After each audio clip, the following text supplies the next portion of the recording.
Hello, good evening. It's Kathy Beatty with Divorce Support Anonymous coming into your life just to give you a little hope, a little encouragement, a few tools and techniques as you go through the trauma of divorce or after the trauma of divorce. Just because the paperwork is complete does not mean the process is. So, as I have worked with people in the last 20 years, I have found there is so much value in having someone to witness and understand as you go through divorce that you are not going through this alone, that you should not go through this alone. So I'm getting notice that I'm having trouble going through LinkedIn, but hopefully we're going out there on Facebook and YouTube and Hope LinkedIn, and also the Facebook page and the Facebook group. So tonight's topic is suffering alone in divorce. It really is kind of a follow-up from last week when we talked about the self-contempt in divorce.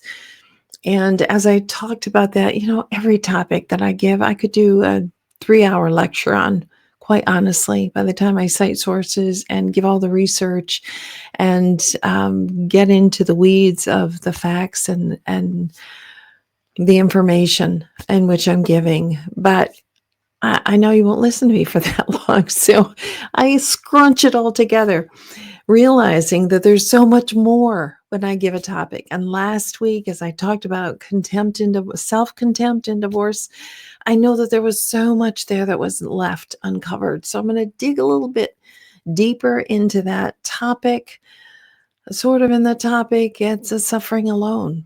And that's what we do because of our self-contempt, because of our shame, because of our grief, all of those things in a big mixed pot gives us that urge to isolate, to run away, to be alone. Because who wants to show up when they're in a lot of pain? Who wants to show up when they're vulnerable and when they're weak? Nobody. And yet, this is the most critical time for you to show up, that you are not going through this alone. And I've said that and say that, and will continue to say that because it's so very, very important. Speaking of which, September 9th, 2025, which is just a few days from now, this is Friday, this Tuesday, I am starting my next group, and it will be hybrid. So as long as you have internet, you can be a part of this group. All you need to do is connect with me for a registration form, get you signed up, and let's get this healing started. Let's stop suffering alone, because you need to be with a group of people who get you, who know what you're going through, because they're going through the same thing as well. So I want to encourage you not to suffer alone and to connect with me for this next group. Sorry, I keep getting these notices about LinkedIn, which is, let's just get that out of there so we can continue on. Okay, I have a few points, of course. Number one, shame can wreak havoc in your soul. Shame is really the devil's greatest tool because it causes us to withdraw and to hide and not be seen and not be heard. We just want to cover up and disappear. And that is the last thing that we need to do right now. Right now, we need to be ministered to. We need to be talked with, to be understood, to be heard, to be seen, to be witnessed. So it's very natural for us as we go through this shame that we withdraw, that we hide. I want to encourage you to fight that urge. I want to encourage you to get the help that you need. And I have dealt with so many different types of people in the past 20 years. I have had CEOs in my groups. I've had counselors in my group. I've had a number of different people who were in high leadership positions. And the reason I tell you that is because they realized even with their high profile position, they needed help. They needed to be seen and heard personally for what they are going through. And my groups are confidential. And it allows you space to go through this process, to be seen and to be heard as a person, not a person of position, just as a human being. So push through the shame, get connected with a group or with a counselor or someone to see you and hear you. Point number 2, we have all done things that we're not happy about in our marriages. And the reason I say this is many people will isolate themselves and suffer alone because of things they have done in their marriage. Maybe you were the one to have the affair. Maybe you were the one to break the covenant. Whatever that is. And I've had many people in my groups to say, admit, I was the one who broke the marriage. I was the one. And yet they also realize, because none of us did everything right in our marriages, that they need to be ministered to and heard and seen and not to suffer alone. No one deserves to suffer alone. I don't care what you have done. And all of us have done things that we're ashamed of in our marriage. All of us. So again, push through this suffering alone. Connect with someone. And don't let the fact that perhaps it was you that broke the marriage hold you back from getting the help that you need. Point number 3, the only way not to suffer is to have a witness to your trauma. And the more I study this, the more I hear, the more I listen to those doctors and psychologists and therapists, the more I understand how critically important it is that we have a witness, that we are heard, and we are seen.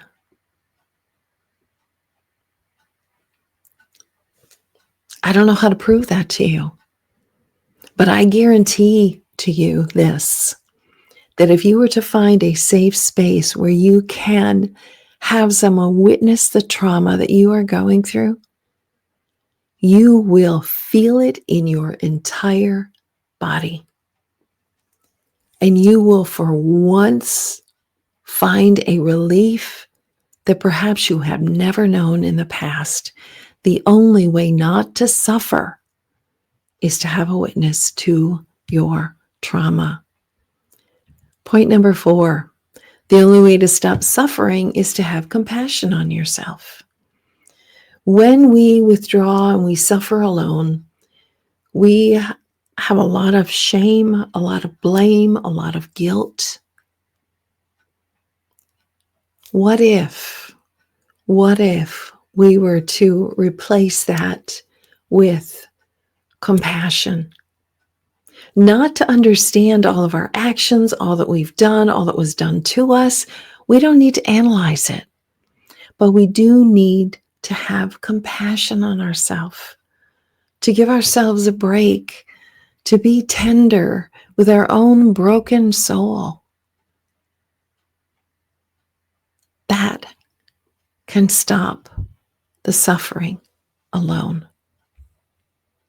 Point number 5, allow yourself to grieve. Many of you are suffering alone and not giving yourself the opportunity to grieve, to really just break down and let it go, all of the pain that is bound up inside of you. You have to grieve it. Because if you do not actually grieve, lament what has happened to you, your body is going to get all jacked out of order. And this pain that's inside of you is going to come out in unhealthy ways, through your health, through your stress, through being angry, by being bitter. There's so many ways that this comes out because we don't allow ourselves to grieve. We suffer alone and we don't give ourselves the space and the place to really grieve and to let it go. So very important. So let me just run through those one more time before I jump into our scriptures. Number 1, shame is going to wreak havoc in your soul. None of us do this perfectly. None of us had a perfect marriage. Absolutely not. Don't let that be the thing that stops you from getting help and being with someone. The only way not to suffer is to have a witness to your trauma. The only way to stop the suffering is to have compassion on yourself and allow yourself to grieve. That is simply being honest with yourself. That's what it's doing. All of these points, you're being honest with yourself. You're allowing someone to see you. You're having compassion. You're realizing you're going through a trauma. So, of course, I have some scripture verses just to state we need each other. Galatians 6:2, bear one another's burden so we will fulfill the law of Christ. The law of Christ is love. Allow people to minister to you. Allow them to help you bear the burden that you're carrying right now. You don't have to do it by yourself, and you can't do it by yourself. Not without breaking your body, your soul, and your mind.